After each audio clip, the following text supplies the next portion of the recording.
Okay, so we're continuing with the kinetics for Chemistry 2. This is still the first part of your Chemistry 2 semester, and today we're going to go into collision theory and activation energy. This is including the Arrhenius Equation that you may have heard about, and this explains what the Arrhenius Equation is. So there are four factors that affect reaction rates. And now remember, a reaction rate is designated with a lowercase italicized k. That's the rate. The rate of the reaction. And the four factors that affect the reaction rates are surface area, concentration of the reactants, the temperature under which the reaction takes place, and if there's a catalyst present or not. Now the surface area we don't really worry too much about in Chemistry 2 because we're going to assume we already are working with the maximum amount of surface area, because usually we're working with a powder, something, and it's dissolved in a solution, or in the case of gases, the molecules are already in their gas state, so we just go ahead and assume the maximum surface area, so it doesn't really factor into any of these rate calculations we're going to do. Now concentration, as you've seen in the previous videos, the concentration of the reactants do affect the rate of the reaction, because a higher concentration means more molecules that are available. And the more the molecules that are available in a given space, the more likely they are to bump into each other. And if they bump into each other, they can possibly react with each other. Now the temperature is part of energy.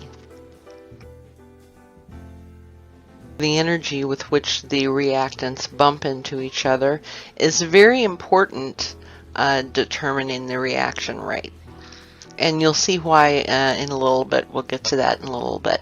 But as far as you need to know now, the higher the temperature, the faster the molecules are moving around. And that means more energy is available for the reaction. Now, it is worth mentioning here that each molecule is at its own temperature. Say you measure a glass of water, a glass of hot water, and the temperature is whatever, 100 degrees Celsius. It doesn't mean that every single molecule in that glass of water is at 100 degrees Celsius. That is the average temperature, averaging the temperature of all of the molecules. Each molecule is at its own temperature. Some might be hotter than others, some might be colder than others. So each molecule has its own temperature, meaning it has its own energy. So when you measure the temperature of something, you're only measuring the average of all the temperatures of all of the molecules of the reactants available.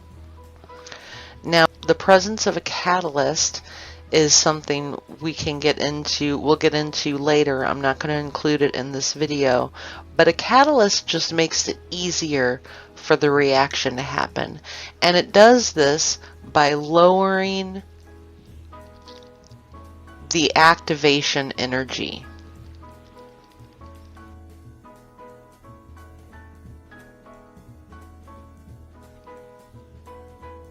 And we will go into what the activation energy is so you can get a good understanding of that. But it lowers the activation energy, the energy required for the reaction to happen. So that's what a catalyst does. Now the important takeaway here in this video is the whole concept of collision theory. I'm not going to be doing much practice math problems in this video. This is more of a theory type video. I just wanted to explain to you the theory behind some of these calculations showing that rate is temperature dependent, or that rate is affected by those four areas. So collision theory is the fact that the reactions take place because the different molecules of the reactants crash into each other. So each molecule of the reactants, and remember the reactants are on the left side of the yield arrow. So A and B would be the reactants.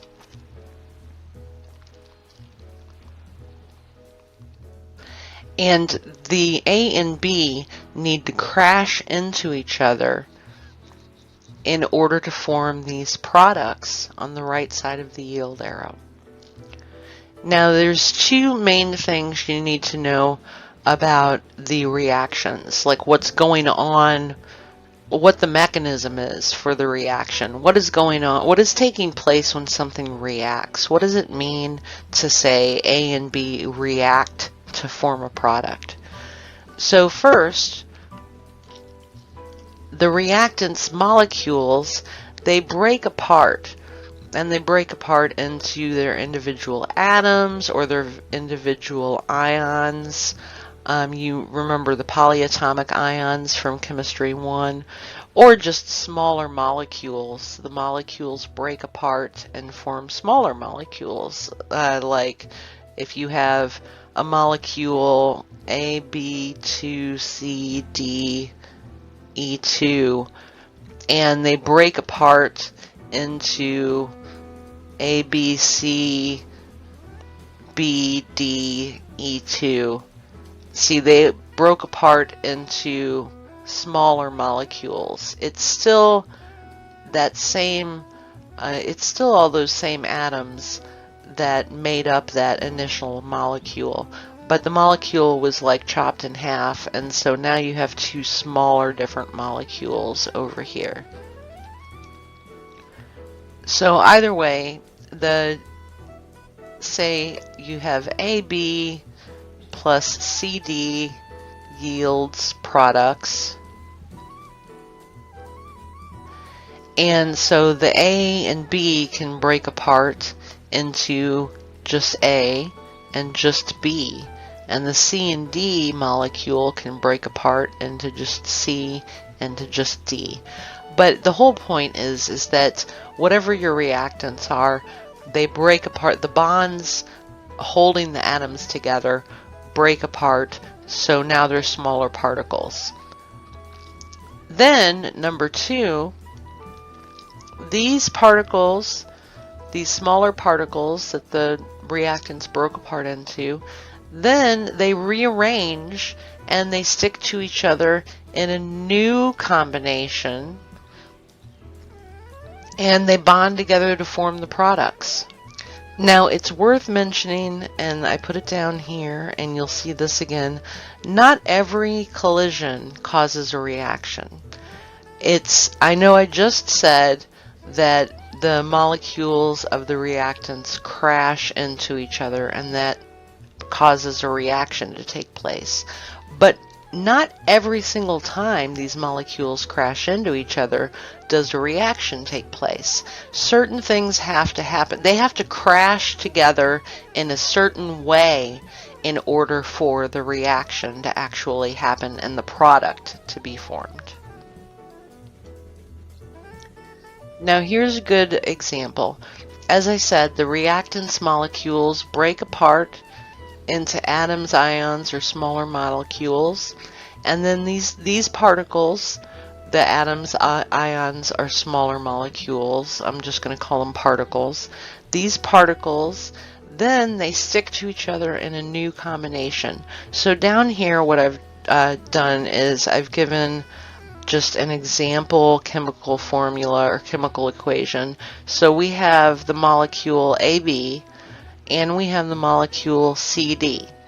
And this plus sign means they crash together, and the products that are formed are BC and then just A by itself and D by itself. And as you can see by the picture, here's molecule AB, and see AB is connected to each other. These are two different atoms bonded to each other. They could be an ionic bond, it could be a hydrogen bond, it doesn't matter, just some type of bond. But then the bond breaks apart, and down here is molecule CD, and these atoms C and D are bonded to each other. Bond. And this bond breaks apart, so C and D can separate. Then what happens, now that A and B have broken apart, is that A goes over here, like down in molecule C and D breaks apart, and so D goes over here by itself. But look at B and C. B and C end up coming together, and they form a new product. They form a new molecule, molecule BC. So you started out with a molecule A and B bonded together, and another molecule, C and D, bonded together. When those bonds broke, that A and B and C and D were broken apart, and the B and C ended up sticking together and turning into its own molecule, molecule BC. And then the A is over here by itself, and the D is over here by itself. This is just an example. I mean, in some reactions, the A and D can also come together and form an AD molecule.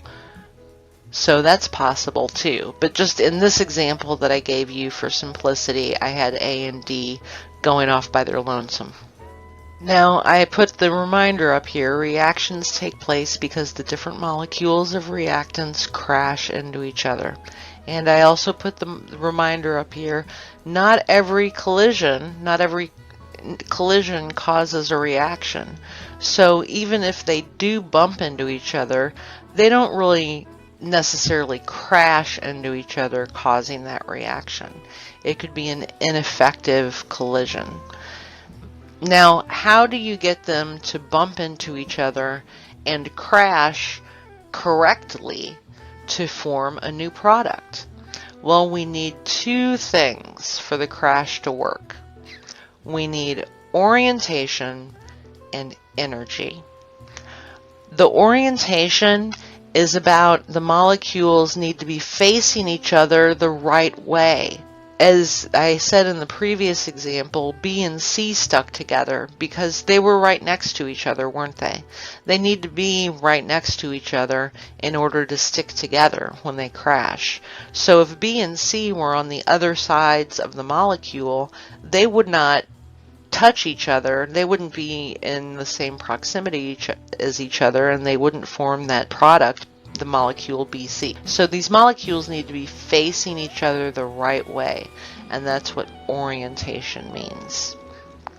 Now energy, a lot of it has to do with like temperature and just speed, you know, and temperature kind of causes the speed of the molecules, because that's how a hot air balloon works.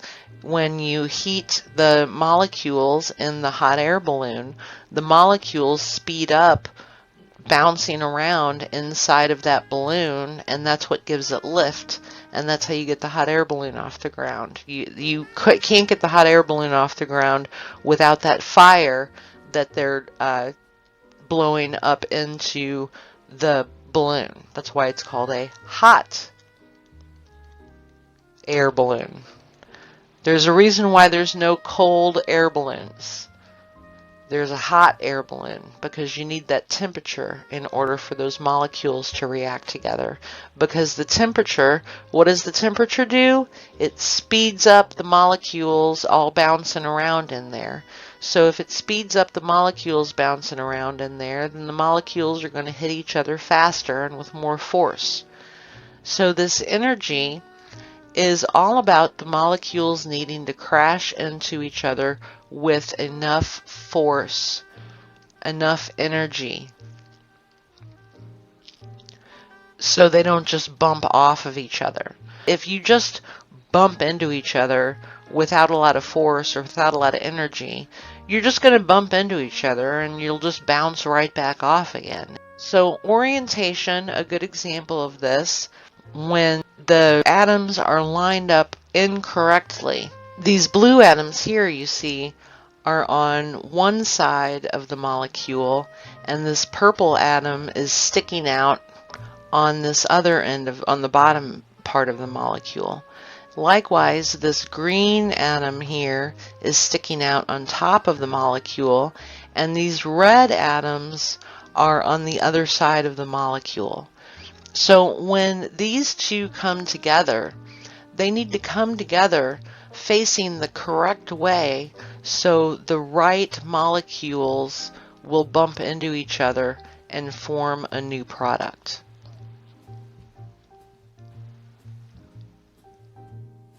Nope. See, the purple and the green aren't supposed to go together to form a new product.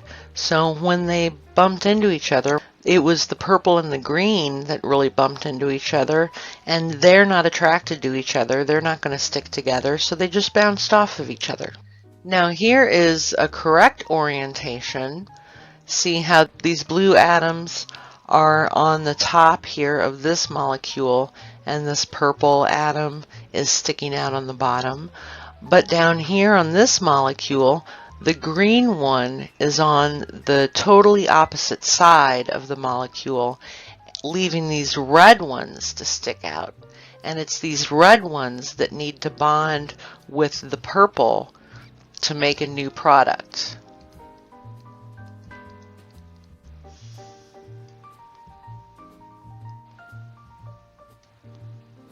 See, red, purple, red.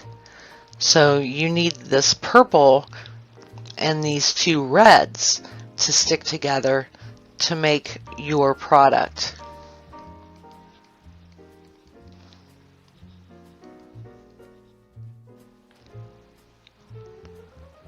Yay! Look at that.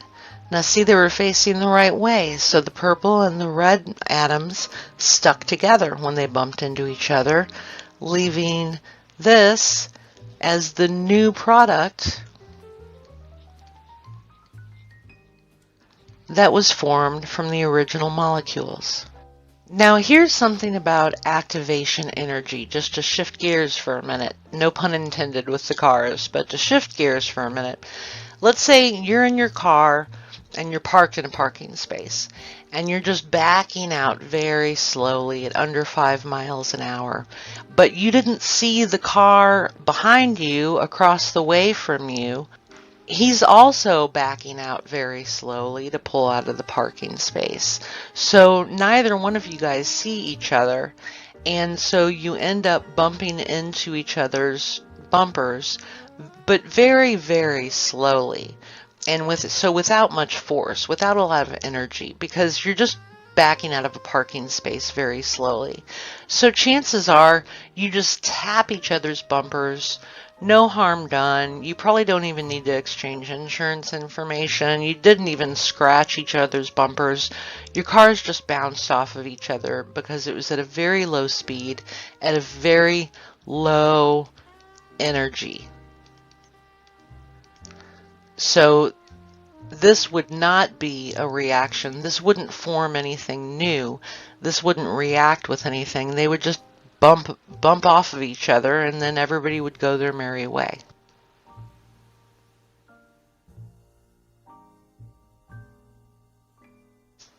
No problem. Now, what if you're pulling out of the parking space, but you're pulling out of the parking space really quickly at over 50 miles an hour? I don't know how you can do that if you're pulling out of a parking space, but let's just say you're pulling out, you just floor it, and very quickly back out of the parking space. And the guy that's across from you, he did the same thing. He's pulling out of his parking space very quickly at over 50 miles an hour, and he just floors it and backs up. And your cars crash into each other very hard. And the car's bumpers smash into each other. Their bumpers smash into each other so bad that they get hooked up together, and you can't even get them apart anymore. They're like, you have to call the tow truck and get these two cars towed as they're hooked together, because you can't even get them apart anymore. You couldn't just back up and go on about your merry way. You have crashed into each other with so much energy that now you're stuck together. So activation energy is going to be, and it's designated by this capital E and then the subscript lowercase a. Activation energy is the amount of energy needed for the collision to work, for the crash to stick the molecules together. So if you were to just very, very cautiously and very, very slowly bump into another car, and that car was going very, very slowly with just a very low amount of energy, you guys would just bump off of each other and it would be no big deal. Very slowly, bump. Nope, nobody sticks. Everybody goes home. No reaction.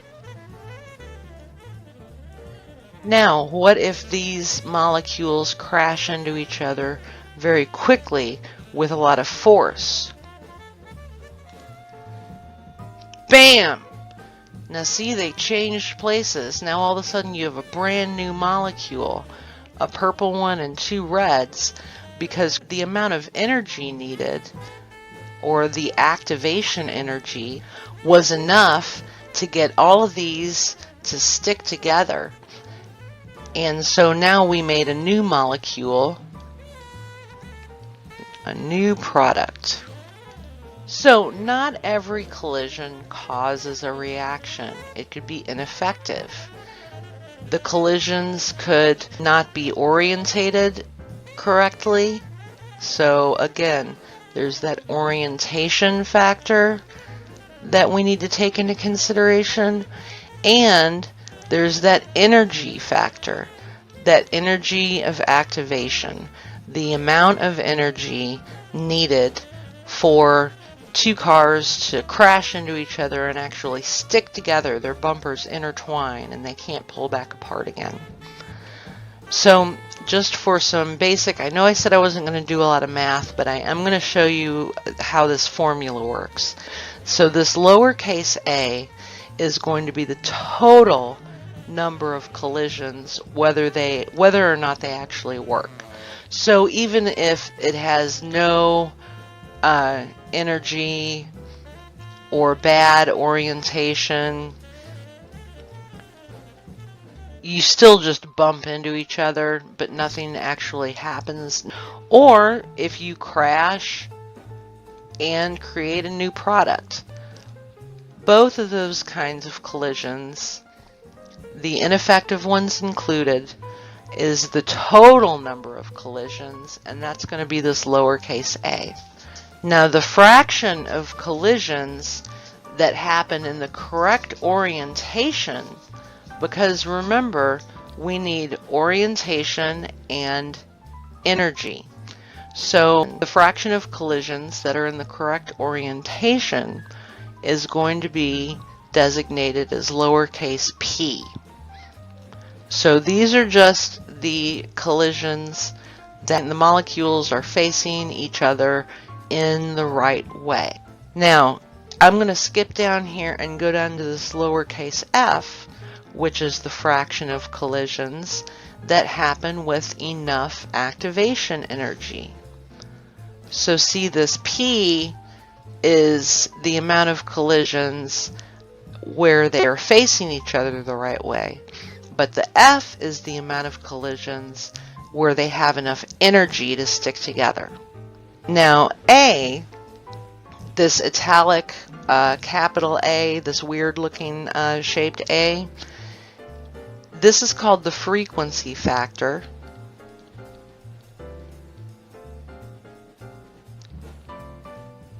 And it's the likelihood that the collisions, which is A, The total collisions is A. Remember, A is the total number of collisions.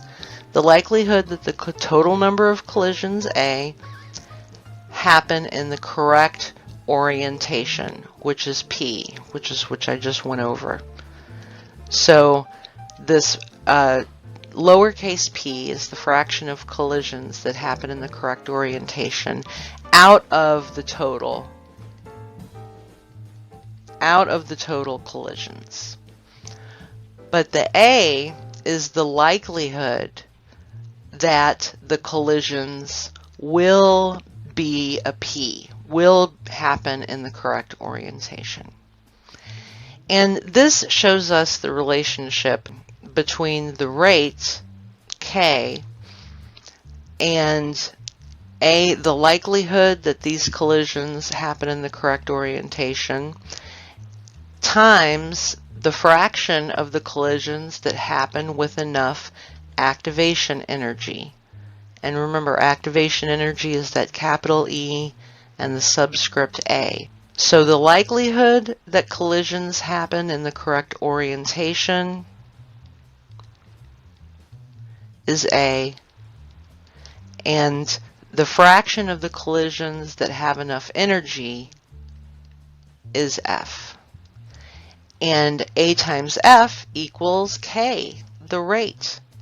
So you can see that rate has a direct relationship with not only the orientation, but the energy. So as I said, just as a reminder up here, A is the total number of collisions, even the ones that don't work. P is the fraction of collisions that happen in the correct orientation. A, again, is the likelihood that the collisions will happen in the correct orientation, and that's called the frequency factor. And F, once again, is the fraction of collisions that happen with enough activation energy, that E subscript A. You have to have a certain amount of energy during the crash for the particles to stick together, just like those cars that were driving too fast and crashed into each other, and now they can't pull their bumpers apart. Their bumpers got intertwined. And this F, the fraction of collisions that happen with enough activation energy, is related to the Maxwell-Boltzmann distributions. So if your teacher says something about Maxwell-Boltzmann distributions, this is what they're talking about. Now here's our rate equals A times F up here.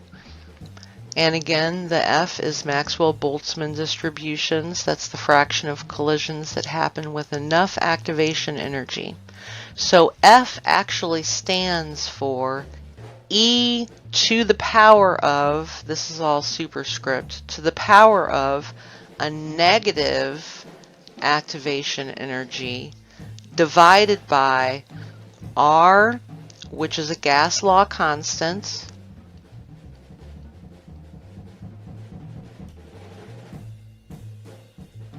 times T for temperature.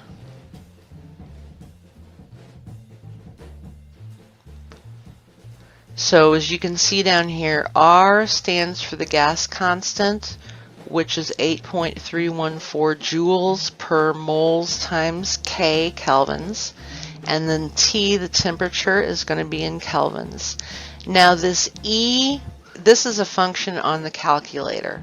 And so you'll actually, if you look at your calculator, you'll see this little lowercase italic e. And that's kind of the opposite of the natural log.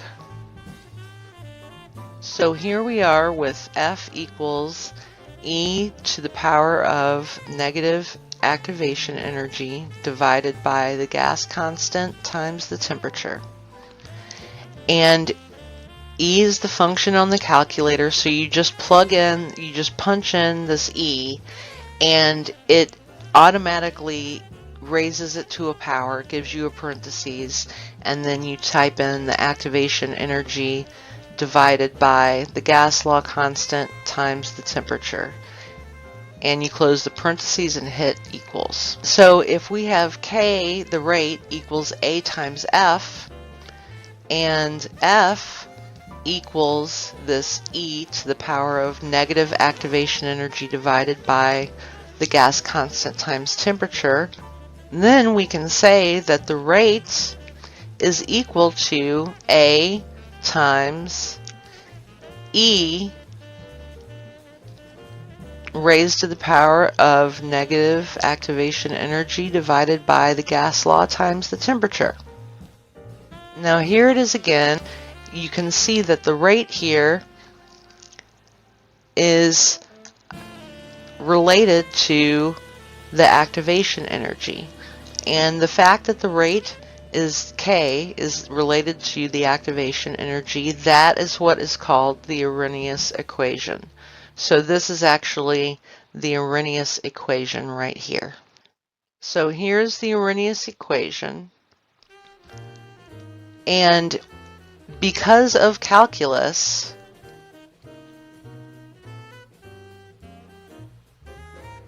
we can rearrange this formula to turn into this. And I'll show you how to do that in a minute just so you understand what's going on. But you don't really have to know how to rearrange this equation. You just have to know this bottom one down here. And that's the natural log, ln natural log of K, of the rate, equals the negative activation energy over the gas constant times the temperature plus the natural log of A. And remember, A is the frequency factor, the likelihood that the collisions happen in the correct orientation. So here's how we get this arrangement. This E right here is the opposite of the natural log. So if you want to get rid of that E, you take the natural log of A plus the natural log of E to the power of negative activation energy divided by gas constant times temperature. So what you do on one side of the equation, you have to do on the other side. So we took the natural log of everything over here, so we have to take the natural log of K as well on the other side of the equal sign. Now, this natural log and E will cancel each other out, leaving this as just a regular fraction. So you end up with the natural log of K equals the natural log of A plus just a regular old fraction of negative activation energy over the gas constant times the temperature. But we don't have this in slope-intercept form. Remember, slope-intercept form is y equals mx plus b. So we just need to rearrange this just real quick. This negative activation energy over RT, we need to bring this over here so it can be mx